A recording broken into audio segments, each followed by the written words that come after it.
तो हेलो बच्चों, आपके लिए लेकर आया हूं मैं एक और बेहतरीन न्यूमेरिकल्स। क्वेश्चंस क्या कहता है? क्वेश्चंस कह रहा है आपके लिए हाउ मेनी 176 ओम रजिस्टर, मतलब एक रेजिस्टेंस की वैल्यू दिया हुआ है आपको, आर की वैल्यू दिया हुआ है 176 और पूछ रहा है कि इनका संख्या कितना है, नंबर, हाउ मेनी रेजिस्टेंस। तो आपसे नंबर पूछ रहा है। In parallel are required to carry 5 ampere on a 220 volt line.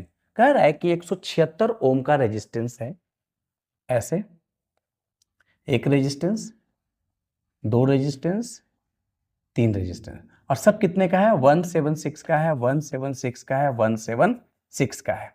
और इनको क्या किया गया है? 220 वोल्ट लाइन से सप्लाई किया गया है और जो करंट का जो वैल्यू निकल रहा है वो करंट का वैल्यू कितना निकल रहा है?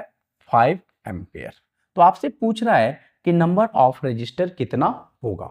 तो देखिए, सबसे पहले वोल्टेज आपको दिया हुआ 20 वोल्ट्स और करंट की वैल्यू दिया हुआ 5 एम्पियर। तो सबसे पहले आपका टारगेट ये है कि ओवरऑल रेजिस्टेंस की वैल्यू कितना होगा। तो हम सबसे पहले निकालेंगे टोटल रेजिस्टेंस। टोटल रेजिस्टेंस कितना होगा? तो देखिए, आपने फॉर्मूला पढ़ा है V equal to I R. तो टोटल रेजिस्टेंस निकालने के लिए R इक्वल टू क्या हो जाएगा? V upon I. तो टोटल रेजिस्टेंस हो जाएगा V अपॉन आई। V की वैल्यू कितना है? 220 वोल्ट और I की वैल्यू कितना है? 5 एम्पियर। इसको कटिंग करेंगे, वोल्ट एम्पियर, वोल्ट पर एम्पियर को हम लोग क्या बोलते हैं? ओम्स बोलते हैं, बोल सकते हैं। ओम्स का ऐसे मतलब रेजिस्टेंस होता है। इसको कटिंग करें, कितना हो जाएगा? 4 मतलब कहने का अर्थ ये हो गया कि ओवरऑल रेजिस्टेंस की जो वैल्यू है वो 44 ओम है। कब? जब इसे हम पैरेलल में कनेक्ट कर रहे हैं। अब अपने को ये पता है कि 1 अपॉन आरपी की जो वैल्यू होता है 1 upon R1 plus 1 upon R2 plus dot dot dot n तक जा सकते हैं।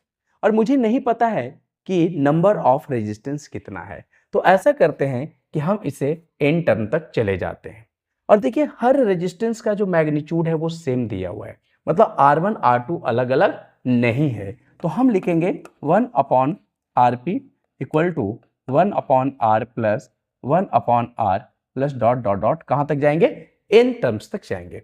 अब देखिए, इस R की वैल्यू आपको दिया हुआ है 176 और ये वैल्यू जो दिया हुआ है RP की जो वैल्यू है अभी हम लोग ने निकाला 44 ओम। तो वैल्यू को पुट करते हैं, 1 अपॉन 44 प्लस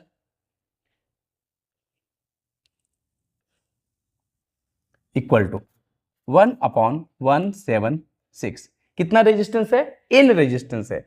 तो देखिए 1 upon R plus 1 upon R, इसको हम एन टाइम्स तक ले जाएंगे। इसको क्या कर लेते हैं? एन से मल्टीप्लाई कर लेते हैं। अब इसका क्रॉस मल्टीप्लाई करेंगे तो देखिए एन ऊपर है तो एन से इसको मल्टीप्लाई करेंगे तो 44 एन होगा और 176 को 1 से मल्टीप्लाई करेंगे तो 176 होगा। एन की वैल्यू निकालना होगा तो कितना आएगा? 176 अपॉन 44 और इससे इसको कटिंग करेंगे तो आएगा आपके पास 4। तो एन की वैल्यू कितना हो गया? 4। तो 176 ओम का 176 का 4 रजिस्टर को पैरेलल में कनेक्ट कर देंगे और वोल्ट लाइन 220 वोल्टेज सप्लाई करेंगे तो उससे 5 एम्पियर का करंट फ्लो होगा। तो आपसे पूछ रहा था नंबर ऑफ रजिस्टर। तो what is the answer? N की वैल्यू 4। तो ये था वीडियोज, आप अच्छे से इसको देखें, समझें, कमेंट करें।